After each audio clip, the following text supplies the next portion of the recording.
കുടിവെള്ളമില്ലാതെ ആലപ്പുഴയിലെ ജനങ്ങൾ വലയുമ്പോൾ നോക്കുകുത്തിയായി മാറുകയാണ് നീർക്കുന്നം മാധവൻമുക്കിലെ ജലസംഭരണി. കോടികൾ ചിലവിട്ട് നിർമ്മിച്ച് 2 വർഷം മുമ്പ് ജലവിഭവ വകുപ്പ് മന്ത്രി നേരിട്ടെത്തി കമ്മീഷൻ ചെയ്ത സംഭരണിയിൽ നിന്ന് ഇതുവരെ ഒരു തുള്ളി വെള്ളം പോലും ജനങ്ങൾക്ക് കിട്ടിയില്ല.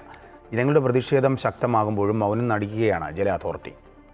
ആലപ്പുഴ നഗരസഭയിലെയും സമീപ പഞ്ചായത്തുകളിലെയും തീരപ്രദേശത്തെ ജനങ്ങൾക്ക് കുടിവെള്ളം ലഭ്യമാക്കുക എന്ന ലക്ഷ്യത്തോടെയാണ് 2 വർഷം മുൻപ് ജലസംഭരണിയുടെ ഉദ്ഘാടനം നടന്നത്.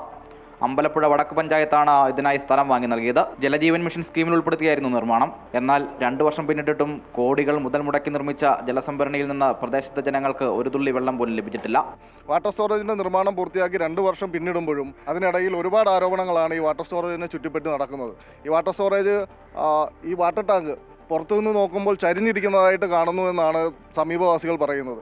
ഒപ്പം ഇത്രയും നാൾ ഉദ്ഘാടനം കഴിഞ്ഞിട്ടും കേന്ദ്ര സർക്കാർ പദ്ധതികളോടുള്ള ഒരു അവഗണന നമുക്കിതിൽ നിന്ന് കാണാൻ കഴിയും. ജൽജീവൻ മിഷൻ പദ്ധതി പ്രകാരം വാട്ടർ സ്റ്റോറേജ് ആകട്ടെ, അതിനുമായി സംബന്ധിച്ച് റോഡുകൾ കുഴിച്ചുകൊണ്ടുള്ള പൈപ്പിടലാകട്ടെ, ഇതെല്ലാം പൂർത്തീകരിച്ച ശേഷവും ഇതൊന്നും ജനങ്ങളിലേക്ക് എത്താതെ, ഇതിൻ്റെ സേവനമോ അല്ലെങ്കിൽ ഇതിൻ്റെ ഉപയോഗമോ ജനങ്ങളിലേക്ക് എത്താതെ കേരള സർക്കാർ ഉദ്യോഗസ്ഥരും അതുമായി ബന്ധപ്പെട്ട ഭരണകക്ഷികളും ചേർന്നുകൊണ്ട് ഇതിനെ അട്ടിമറിക്കുന്ന ഒരു രീതിയാണ് നമ്മൾ കാണുന്നത്. ഉദ്ഘാടനം കഴിഞ്ഞ ആദ്യ ദിവസങ്ങളിൽ ജീവനക്കാർ ഉണ്ടായിരുന്നുവെങ്കിലും പിന്നീട് ആരും ഇങ്ങോട്ട് തിരിഞ്ഞു നോക്കിയിട്ടില്ല എന്ന് പ്രദേശവാസികൾ പറയുന്നു. കാട് കയറിയ നിലയിൽ തുടരുന്ന പ്രദേശത്ത് ഇഴജന്തുക്കളുടെ ശല്യവും രൂക്ഷമാണ്.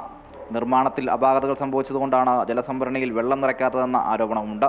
എന്നാൽ ജനങ്ങൾക്ക് കുടിവെള്ളം എത്തിക്കാത്തത് എന്തുകൊണ്ടാണെന്ന ചോദ്യത്തിന് മാത്രം ജല അതോറിറ്റി അധികൃതർക്ക് മറുപടിയില്ല. അമൃത ന്യൂസ്, ആലപ്പുഴ.